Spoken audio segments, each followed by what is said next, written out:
नमस्कार, मैं एस के राजीव। आप देख रहे हैं न्यूज़ 22 स्कोप स्टेट। दरअसल में हम जिस खबर को लेकर के आज आपके समक्ष उपस्थित हुए हैं वो खबर बिहार विधानसभा के उपचुनाव से जुड़ी हुई है। जी हाँ, बिहार में आपको याद होगा कि 13 तारीख को यानी कि 13 नवंबर को 4 सीटों के लिए उपचुनाव हुए, जिसमें कि बेलागंज, तरारी, इमामगंज और रामगढ़ की सीटें हैं। और ये इन चारों सीटों की अगर आप बात करेंगे तो ये चारों सीट में से 3 सीट जो है वो महागठबंधन के खाते में थी, जबकि एक जो इमामगंज की सीट है वो एनडीए के खाते में थी और जीतन राम मांझी वहाँ से चुनाव जीते थे। आखिर चुनाव का परिणाम अब से थोड़ी देर बाद, थोड़े घंटे बाद सामने आएगा और इस परिणाम की बहुत ज़्यादा महत्ता इसीलिए है क्योंकि ये बेसिकली 2025 के बिहार विधानसभा चुनाव का लिटमस टेस्ट माना जा रहा है। और यही वजह है कि एक तरफ जहां झारखंड और महाराष्ट्र के नेताओं में बेचैनी है, उससे कम बेचैनी बिहार के नेताओं में भी नहीं है।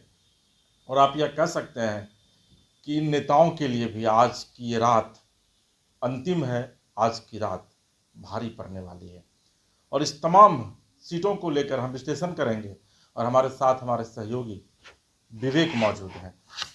विवेक, आज की रात तो आप कह सकते हैं कि न सिर्फ इन 4 विधानसभा के नेताओं के लिए बल्कि तमाम राजनीतिक दलों के लिए, खास करके बीजेपी, जेडीयू, आरजेडी की अगर हम बात कर लें तो चूंकि इन तीनों दलों के प्रत्याशी ही बेसिकली चुनाव लड़ रहे हैं, इन तीनों दलों के नेताओं के लिए, इनके प्रत्याशियों के लिए आपको लगता नहीं है कि आज की रात अंतिम और भारी होने वाली है? जी बिल्कुल, ये तीनों दल के लिए नहीं, एक और पार्टी का भी चर्चा करें, जनसुराज का।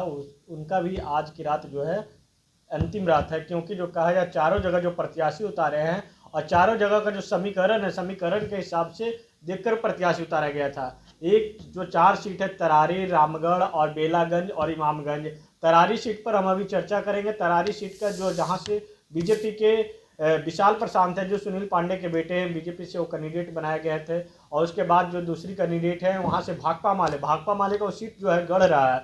और ऐसे में वहाँ से लगातार सुदामा प्रसाद हो, चाहे उनसे पूर्व में भी चले जाएं, तो लगभग 1995 से वहाँ से भाकपा माले ही चुनाव जीत रही है। ऐसे में अब ये जो है विशाल प्रशांत के लिए वहाँ पर प्रतिष्ठा दांव पे लगा हुआ है। तो ऐसे में सुनील पांडे का भी जो है, जो अपने बेटे को जिताने के लिए जो कही जाए तो प्रतिष्ठा दांव पे लगा हो, क्योंकि सुनील पांडे हाल ही में लोजपा के जो पशुपति पारस की पार्टी है उनका हाथ छोड़कर इनके साथ आए थे, बीजेपी के साथ। और बीजेपी के साथ वो देखे थे कि सुबह सुबह कोई भी अगर पार्टी में शामिल होता है तो लगभग 12-1 बजे के बाद शामिल होता है, लेकिन सुबह 7 बजे वो पार्टी में शामिल होते हैं। और उसके बाद जब वो उपचुनाव की घोषणा होती है, विवेक, हम लोग जब एनालिसिस कर रहे हैं तो चूंकि अब मुझे लगता है कि अब चुनाव परिणाम का वक्त आ गया है, मुझे लगता है कि तरारी में बीजेपी यानी कि विशाल प्रशांत जो है वो बढ़त बना सकते हैं। बिल्कुल यहाँ पे बढ़त तो बढ़ा सकते हैं, लेकिन जो है तरारी जो सीट है जहाँ से भाकपा माले है, भाकपा माले के लिए भी ये उतना ही गढ़ है, क्योंकि भाकपा माले के वहाँ से लगातार कैंडिडेट जीतते आए हैं। लेकिन ये जो आप देखना होगा बाई इलेक्शन में क्या निकाल पाता है या नहीं निकाल पाते हैं। और ऐसे में विशाल प्रशांत के लिए प्रतिष्ठा तो लगी हुई है, लेकिन अब जो कुछ समय के बाद ही परिणाम आएगा, उसके बाद पता चल जाएगा कि आप विशाल प्रशांत वहाँ से अपना पिता का जो इज्जत है वो इज्जत बचा पाते हैं, या फिर जो भाकपा माले अपनी पुरानी जो सीट है वो सीट को बरकरार रखती है। और उसके बाद दूसरा सीट अगर चले जाए तो इमामगंज सीट, जहां जीतन राम मांझी वहां से लगातार विधायक रहे। जीतन राम मांझी बीच में देखे 2014 या 19 वाले इलेक्शन में वो वहाँ से गया से चुनाव लड़े थे। उस समय भी वो उस वहाँ से जीत नहीं पाए थे लोकसभा में। इमामगंज का कास्ट इक्वेशन क्या है, ये हमको समझाने की कोशिश कीजिए। इमामगंज में जो कहा जाए तो सबसे ज्यादा अगर संख्या जो पासवानों की संख्या, उसके बाद सेकंड पायदान में जो मांझी का है, तो ऐसे वहाँ से आरजेडी से तो वहाँ पर राजेश पासवान चुनाव लड़ रहे हैं। आरजेडी से नहीं, आरजेडी से आप नहीं कर सकते। आरजेडी से वहाँ से जनसुराज से जितेंद्र पासवान को किया गया है। और जो आरजेडी से है, आरजेडी से राजेश मांझी है, यानी कि मांझी के टक्कर है। मांझी का वोट जब बटेगा, मांझी का इसका फायदा तो जनसुराज को मिल सकता है। बिल्कुल, इसमें साफ तौर पे कह सकते हैं कि जो इसका जो सीधा जो फायदा जनसुराज वाले को होने वाले हैं, जो सबसे जाते अगर पासवान। लेकिन जीतन राम मांझी ने तो वहाँ अपनी जीत की बधाई दे दी है वहाँ के मतदाताओं को। नहीं, बिल्कुल, वो उस समय जीत के लिए तो तमाम नेताओं अपने नेताओं को बधाई दे रहे हैं। पहले वो जब देखे थे कि जब टिकट की घोषणा नहीं हुई थी, उसी समय उन्होंने पहले ही घोषणा कर दिया था कि मेरी बहू ऐसा चुनाव लड़ेगी।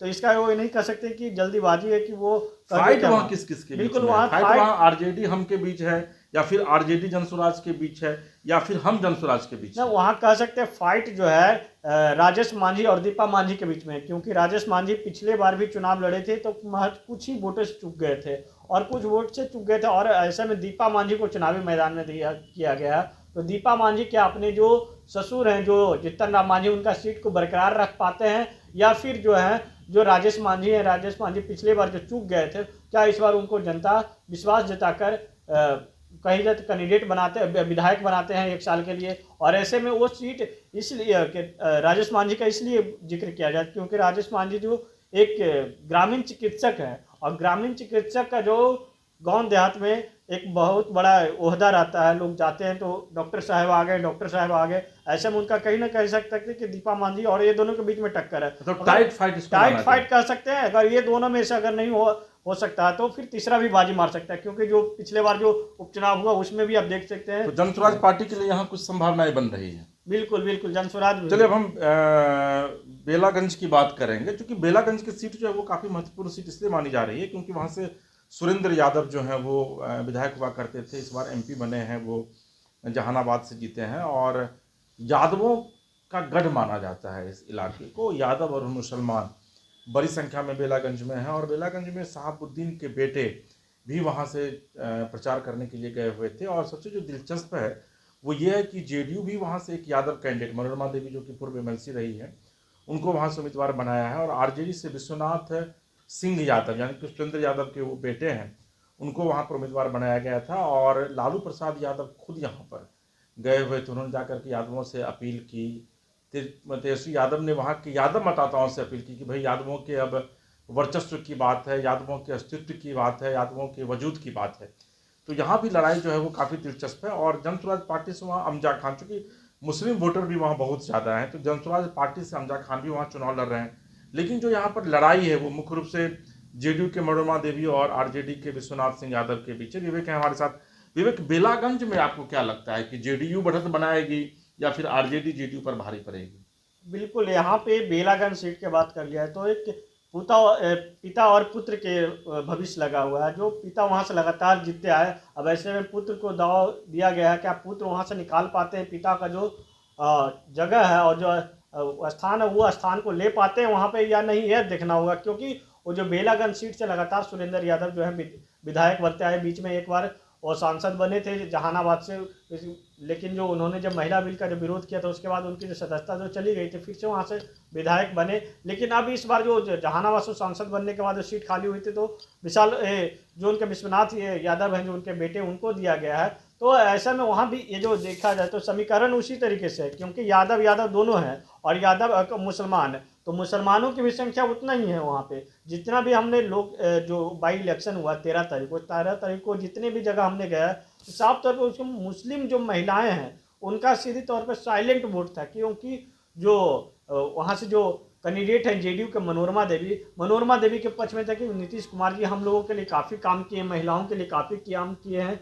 जो मुस्लिम को लेकर जो कहा जाता है कि नीतीश कुमार सबसे ज़्यादा मुसलमानों के लिए काम करते हैं और खासकर महिलाओं के लिए, और देख रहे हैं कि बीच में अब नीतीश कुमार जो है महिलाओं के लिए संवाद यात्रा पे भी निकलने वाले हैं। तो ऐसे में कहा नहीं सकता कि यहाँ पे जो भी पूरी तरीके से फाइट है, और ऐसे में यहाँ पे अब इज्जत बचाना दोनों के लिए बड़ी भूमिका है, क्योंकि जो एक तरफ जो 1995 से लगातार वो विधायक बनता है और जेडीयू भी है, जेडीयू भी पिछले बार जब वहाँ से चुनाव लड़ी थी तब उस समय अभय कुशवाहा को दिया गया था सीट। अभय कुशवाहा मतलब टाइट फाइट में लोग पूरा रख कर सकते हैं बेलागंज को। चलिए अगली सीट जो है वो रामगढ़ की है, और रामगढ़ की चर्चा हम इसलिए कर रहे हैं क्योंकि रामगढ़ अक्सर 1970 के बाद से ही सुर्खियों में रहा है, क्योंकि 1970 में आप अगर हिंदी फिल्म शोले देखे होंगे तो उसमें रामगढ़ का नाम जो था उस समय से काफ़ी प्रचलित हुआ था, प्रचलन में आया था। तो रामगढ़ की सीट इसलिए भी बहुत ज़्यादा महत्वपूर्ण है क्योंकि यहाँ पर जगदानंद सिंह जो कि आरजेडी के प्रदेश अध्यक्ष हैं, उनके बेटे अजीत सिंह चुनाव लड़ रहे हैं, और ये सीट सुधाकर सिंह जो आरजेडी में जगदानंद सिंह जो अध्यक्ष हैं उनके बड़े बेटे हैं, वो वहाँ से विधायक थे और इस बार वो सांसद बने हैं। तो ये सीट भी काफ़ी महत्वपूर्ण है, और यहाँ पर बीजेपी से लड़ाई में जो है वो अशोक सिंह हैं। हालांकि अशोक सिंह को जिताने के लिए बहुत कोशिश वहाँ पर बीजेपी के जो नेता हैं उन्होंने किया है, नीतीश कुमार भी चुनाव प्रचार में गए हुए थे।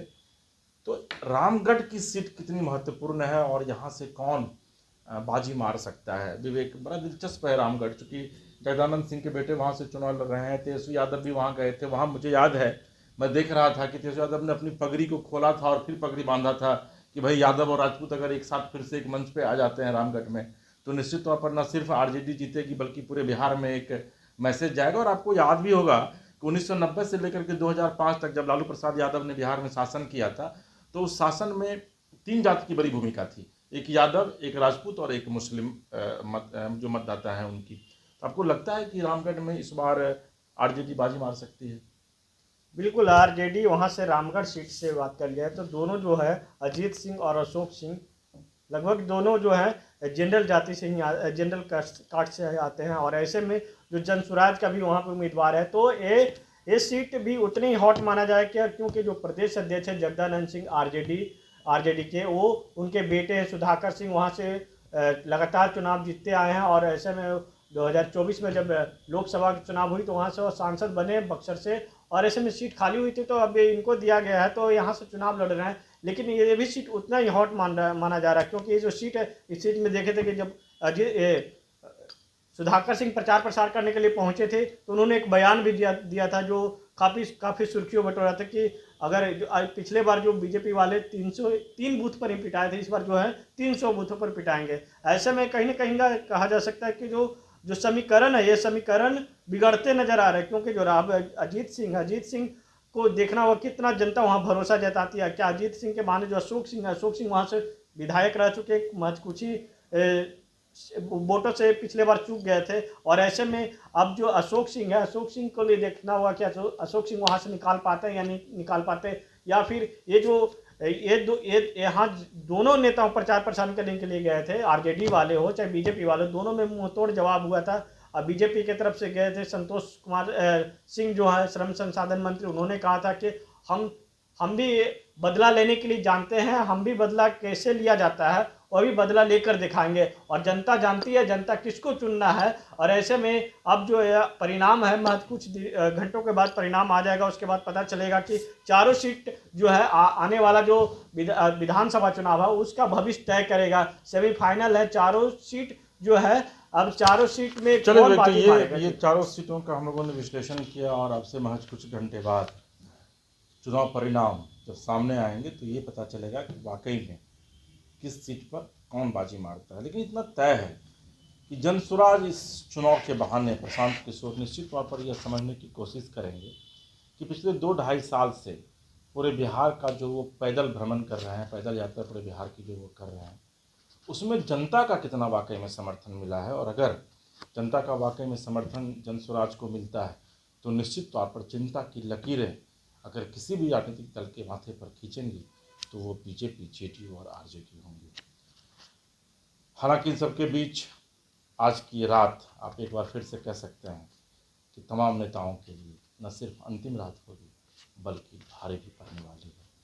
आपको हमारा ये कार्यक्रम कैसा लगा आप कमेंट बॉक्स में जाकर कमेंट कीजिए। हमारे चैनल न्यूज़ 22 स्कोप स्टेट को लाइक कीजिए, सब्सक्राइब कीजिए, शेयर कीजिए। और तब तक के लिए इसके राजीव को अपने सहयोगी विवेक के साथ दीजिए इजाज़त और आप देखते रहिए न्यूज़ 22 स्कोप। नमस्कार।